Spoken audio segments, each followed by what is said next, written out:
여호수아 12장 1절에서 24절입니다. 1절. 이스라엘 사람들이 그 땅의 왕들을 쳐 죽이고 그들의 땅, 곧 요단강 동쪽 아르논 골짜기에서 헤르몬 산까지 아라바 동쪽 전역을 손에 넣었을 때 그 땅에는 이런 왕들이 있었습니다. 12장은 모세와 여호수아에 의해 정복당한 왕들의 목록입니다. 이는 이스라엘이 가나안 땅을 점령했다는 구체적인 증거를 제시하고 있는 것입니다. 이스라엘이 가나안 땅에 진입할 당시 팔레스타인은 왕을 중심으로 한 도시국가 형태를 띠고 있었습니다. 이 무렵 가나안 땅에는 많은 도시들이 건설되었고 성읍들은 견고한 형태로 요새화되었습니다. 당시의 도시들은 그 이전에 찾아볼 수 없었던 번영을 누리고 있었고 물질 문명의 발달로 인구도 증가했습니다.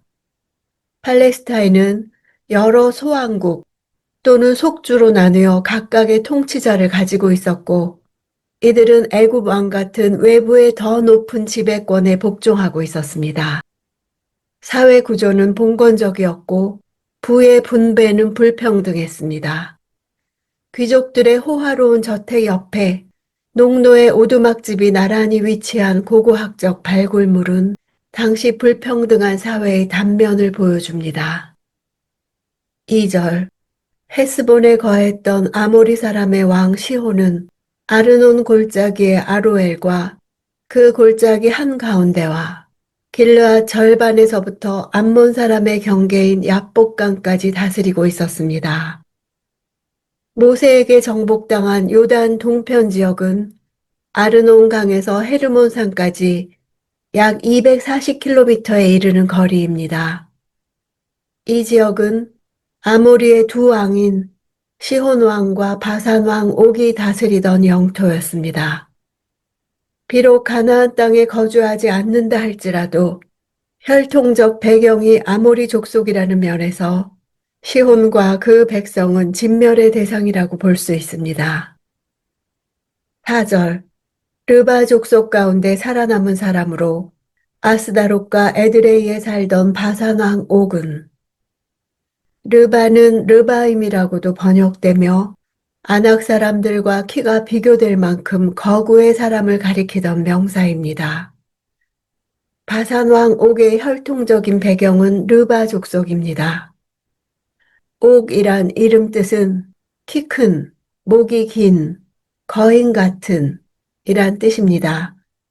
신명기는 옥의 침상이 길이가 4m, 폭이 1.8m에 이르는 거대한 철 침상이었다고 말합니다.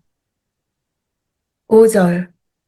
헤르몬산, 살르가, 바산 전 지역에서부터 구술 사람들과 마아가 사람들의 경계, 헤스본의 시온 왕의 경계인 길르앗 절반까지 다스렸습니다. 그술은 갈릴리 호수 북쪽에 위치한 성읍으로 신약 시대에는 벳세다로 불리게 됩니다.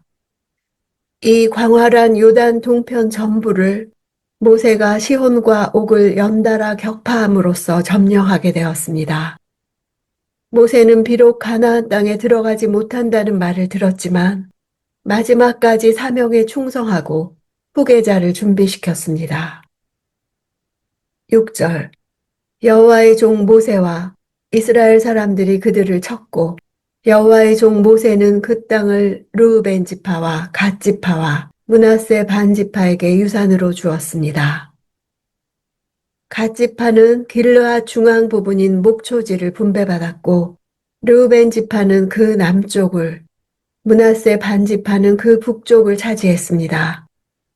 두 지파 반이 한동안을 이곳에서 평화롭게 지낼 수 있었으나 얼마 지나지 않아 군사, 경제적인 면에서 중요한 이곳에 대한 이민족의 침입으로 불안한 나날을 보내게 되었습니다.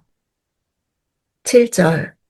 여호수아와 이스라엘 사람들이 레바논 골짜기의 바알갓에서부터 세일을 향해 솟아있는 한락산에 이르기까지 요단강 서편에서 친 왕들은 이러합니다.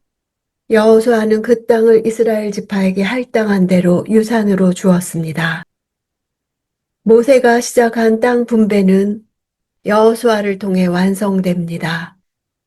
두려워하지 말고 놀라지 말고 떨지 말라고 하나님과 모세가 번갈아가며 연신당부해야 할 정도로 여호수아에게 가나안 정복 사명은 절벽 같은 현실이었습니다.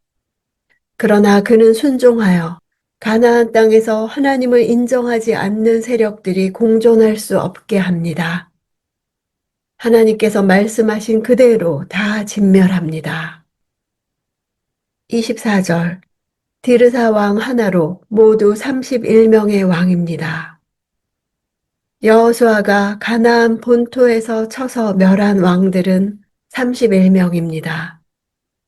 이것은 당시 가나안 땅에 수많은 왕들이 통치하고 있었던 상황을 보여줍니다.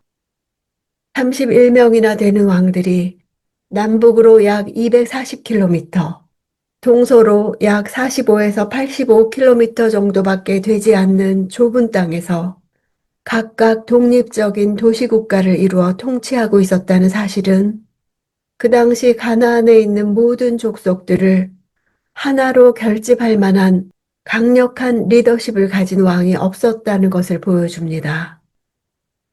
여호수아의 정복 전쟁은 당시 팔레스틴이 이와 같이 상호 분열된 양상을 보였으므로 진행될 수 있었습니다. 가나안에 대한 하나님의 심판은 1차적으로 그 땅을 통치하는 왕들에게 임했습니다. 가나안 전쟁은 매 순간 목숨을 건 치열한 싸움이었습니다. 순순히 성읍을 내준 왕들은 없었습니다. 마지막 성읍을 점령하기까지 어제의 승리가 오늘을 보장하지 않습니다. 매일매일 분투하지 않고 이길 수 있는 손쉬운 싸움은 없습니다. 모세가 보여준 요단 동편 정복은 요단 서편 땅 정복이 어떻게 이루어질 수 있는지를 보여주는 실물 교재였습니다. 여호수아는 스승 모세가 다 이루지 못한 사역을 완성합니다. 모세 없이 정복을 이룰 수 없을 것 같았으나 하나님이 이끄시는 대로 순종하여 정복합니다. 하나님 나라는 순종의 나라입니다.